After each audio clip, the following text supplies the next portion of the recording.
Welcome to today's presentation, Creating an Online College Counseling Program for Independent College Prep Schools. My name is Cindy Locke, and I am the Director of College Counseling for Oaks Christian Online School.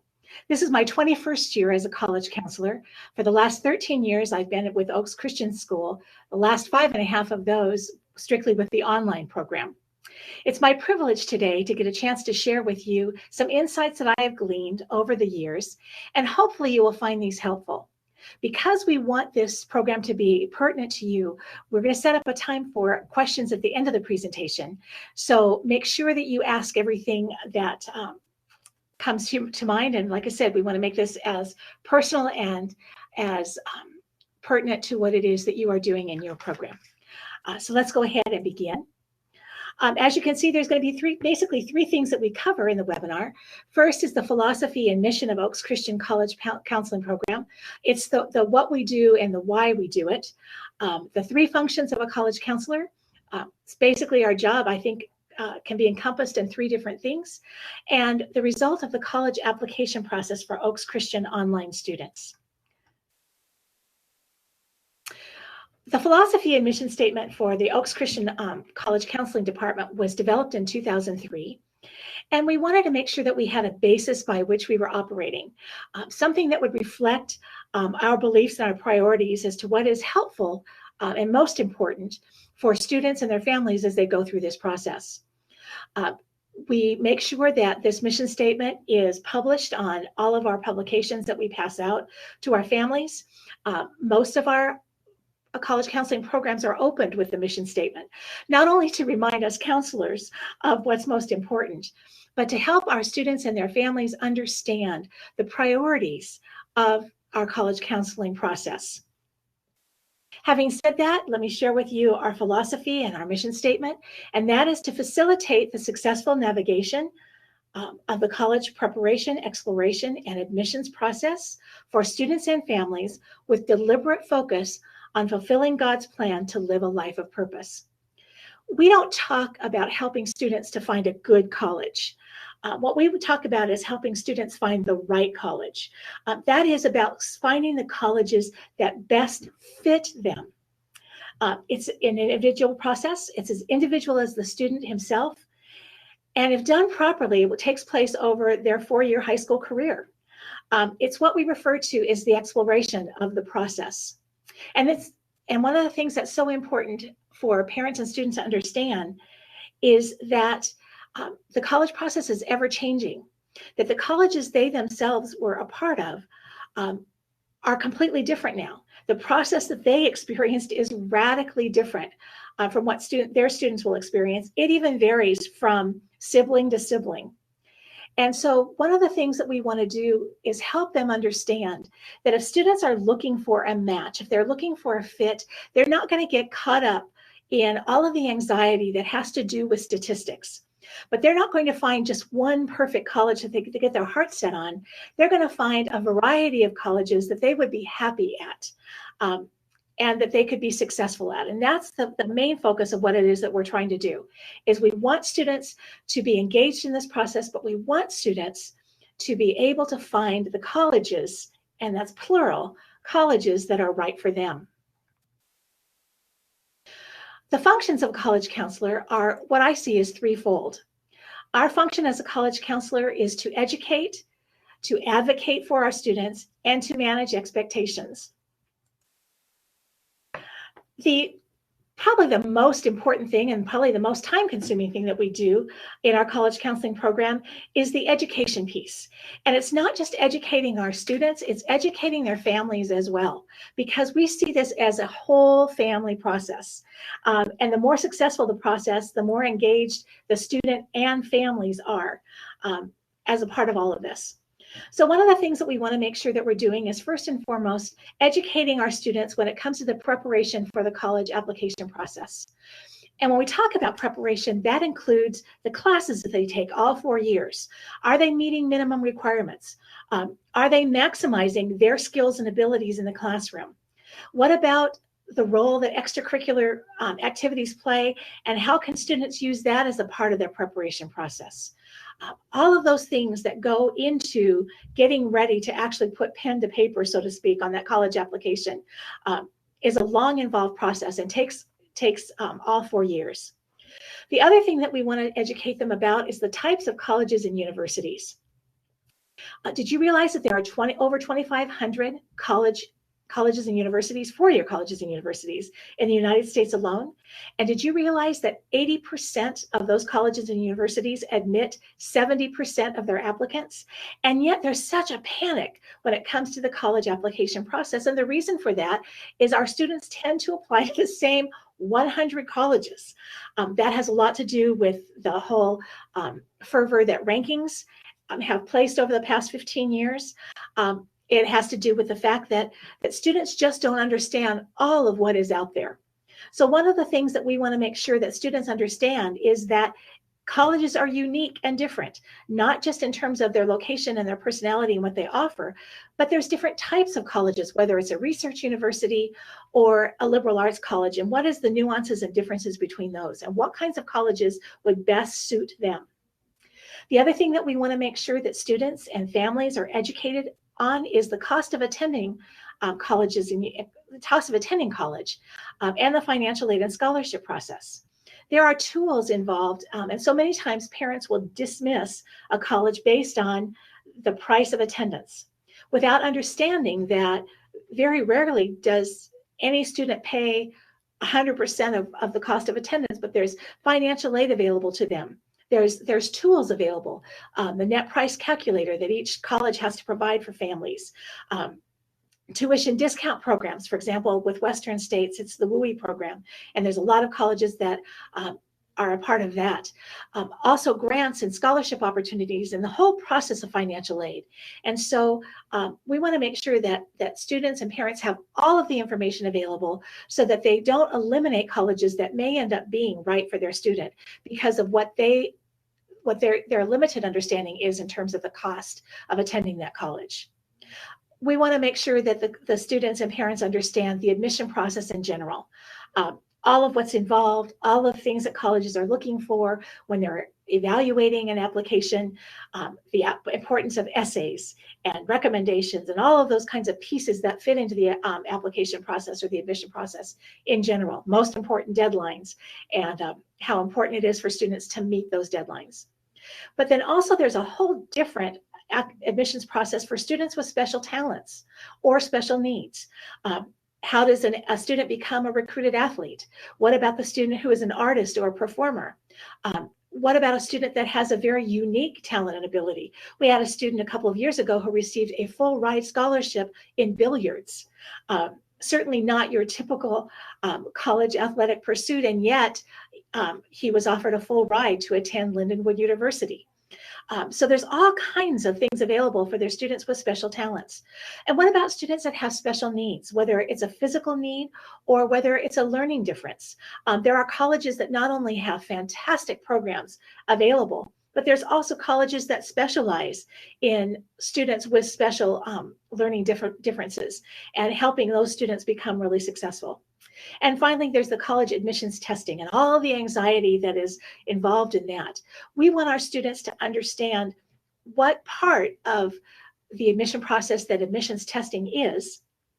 And also, we want them to understand the differences between the SAT and the ACT to find out which test format is best for them so they can focus and concentrate their efforts on being able to present themselves in the best possible light. Some practical ideas for implementing in an online college counseling program is one of the things that we do here at Oaks Christian Online School is we have a 4-year college counseling curriculum. Our students take college counseling as a pass, no pass class all 4 years. And during that time, the students get exposed to different aspects of the college admission process as is grade appropriate for them. It gets them thinking about the next step after high school. Sometimes that helps to keep them engaged in pushing through those classes that are a little bit difficult and doing the best they can because there's a reason beyond right now that makes this class important. And so that's something that we do for our students. And they also get the opportunity to interact with me, their college counselor. And so by the time I'm writing those letters of recommendation for them, I've had them in a class for 4 years, and so I know them well. There's also virtual college visits. One of the things that we implemented 3 years ago was asking college admissions reps to do presentations just like it would do on a brick and mortar school to our online students. One of the great things about the virtual visits is, number one, it doesn't cost the college anything in travel costs to have them visit our students. They simply need wireless Wi-Fi and a microphone and an ability to be able to share their presentation. So that's enabled our students to take advantage of college visits all year round, not just during the college travel season, but they get exposure to those colleges during the entire school year.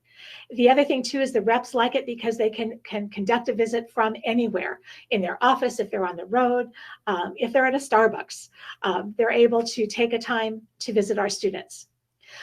We also do monthly evening programs for parents. Students can join in on those programs, but we're doing them mostly for our parents because there's information that they need, an understanding of the process. We want them to have a vehicle where they can ask questions and we can maybe kind of curb some of those anxieties that they have. We also conduct college tours. We do a monthly one-day college tour with a local college for our students, our online students that are here locally and can get to campus. We'll take a carload or a van load of students to a local college campus, and it's amazing for them to get to be able to see firsthand the different types of colleges. Perhaps a college they didn't think they would be interested in, they discover has a lot to offer and they become very interested in that school. Or likewise, a school that they always fell in love with the idea of, they get to that campus and realize it's not a good fit for them. We also do week-long college tours in different regions of the country so that we give our kids, again, exposure to colleges that are either in Northern California or in other states so they get an idea of what's out there for them. We also do a weekly instructional sessions for our students. We do it every Monday afternoon, and those are comprised of either our virtual college visit or just some instruction, some things that I'll share with them based on the time of year and some things that they should be thinking about. October, we talk about testing. We talk about it early in the school year. We talk about all kinds of different programs and things that students should be involved in. Finally, we offer to them pre-SAT and pre-ACT testing programs, again, to help them understand which test format is best for them. This is just an example of the flyer for our upcoming Northern California College Tour. Again, we're looking forward to being able in a 5-day period of time to visit 11 campuses and give students an opportunity to see a wide range of colleges in terms of size, in terms of selectivity, in terms of types of colleges, and it's very informative for them. The second function of the college counselor is to advocate for students to colleges. And that can be done in a variety of ways. First and foremost is our school profile. It gives us a chance to demonstrate to the colleges or help them to evaluate our students in context. If they take a look at the curriculum that we offer, the things that are a priority to us as a school, where our previous students have matriculated to, all kinds of different information. That school profile is incredibly important. And again, because it helps them to see our students in context. Likewise, the college visitation program, both having students on campuses as well as the virtual visits, again, provide context for those admissions professionals to see our students. It also helps them to gauge demonstrated interest, which in some colleges that's an important factor. But it helps us to be able to advocate.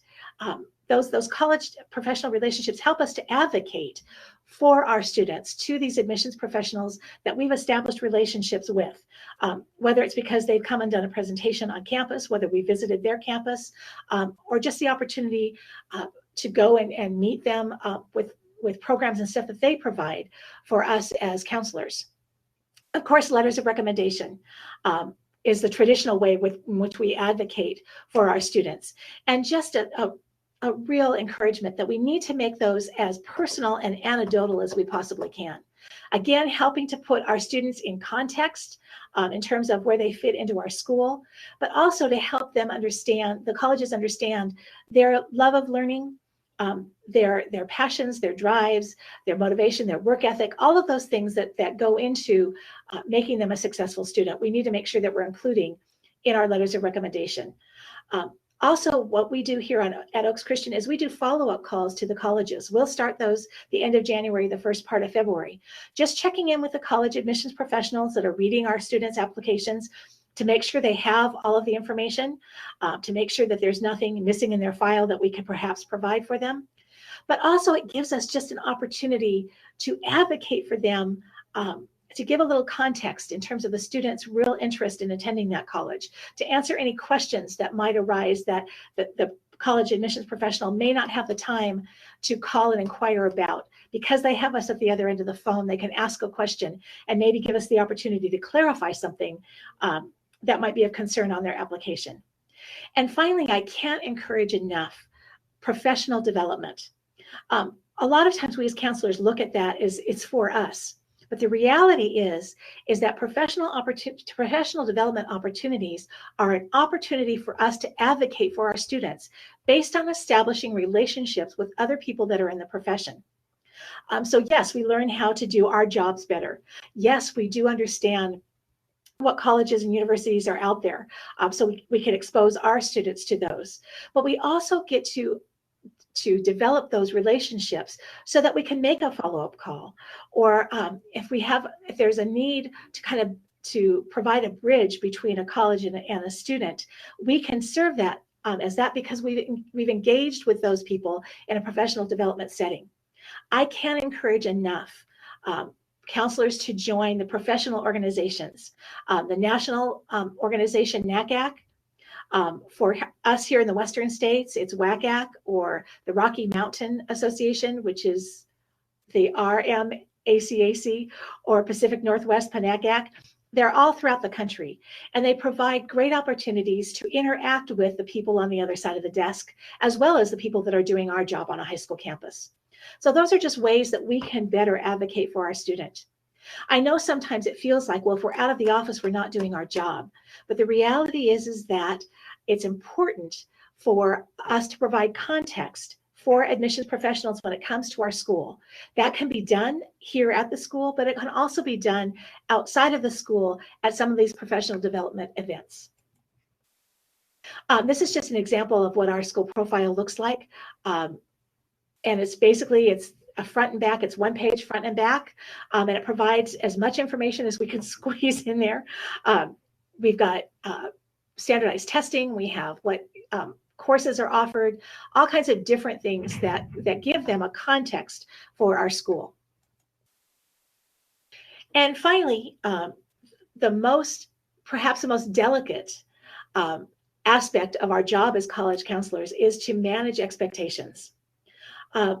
So many times parents have an idea of what colleges they want their kids to go to, or the idea that there's only a certain number of colleges that are acceptable, that there's a certain level, if it's not this type of school, then they need to go to a community college, or, that somehow there's colleges that are beneath their student. And that's a really dangerous and misguided perception, because students have the opportunity, any place a student has an opportunity to excel is a right fit for them. And that's a good thing. And so one of the ways that we're able to manage expectations is educational programming for both parents and students. And we've talked about that. One of the things we do is we bring in outside professionals, because sometimes we can say something over and over and over again, but when it's spoken by another professional that's either affiliated with a college or a national organization, all of a sudden, the things that we've been saying over and over again come to life for them. And so that's one thing that's really important. The other thing is that individual meetings with students and parents, so we can talk very frankly about where their student stands, things that they need to do to perhaps be successful in the application process for the students, the application process of the college, types of colleges they want to go to, but also to be able to have some very frank discussions about what the student really wants, where they will be successful, and even just the idea of what are the likelihoods or percentages of chances of that student being admitted to that school. We do that through the use of admissions data, not only the data that the schools themselves produce, but we subscribe to Naviance. And so we can actually give our students and their families a look at what has happened over the last 5 years with Oaks Christian students that have applied to that college. What were their test scores? What were their grades or their GPA? And so that way they get an opportunity to see where their student fits in all of that.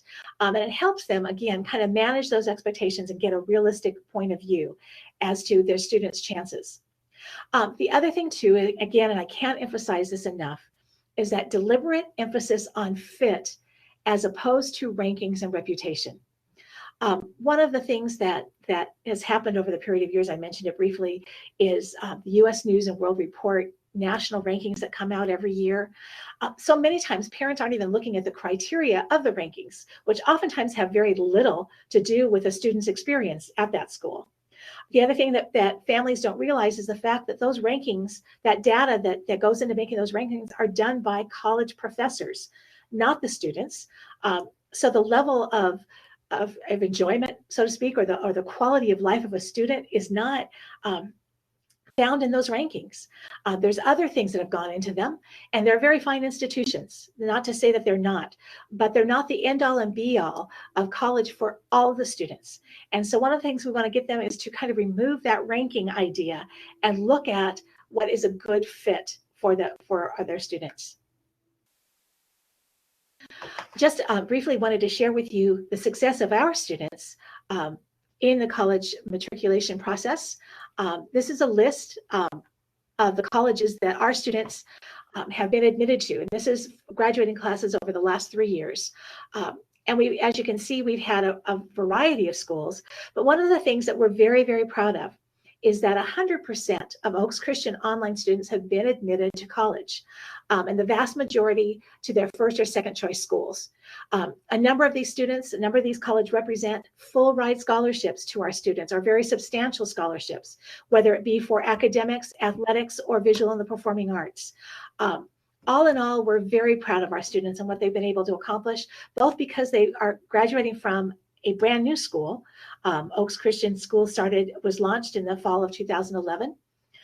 So it's a fairly new school.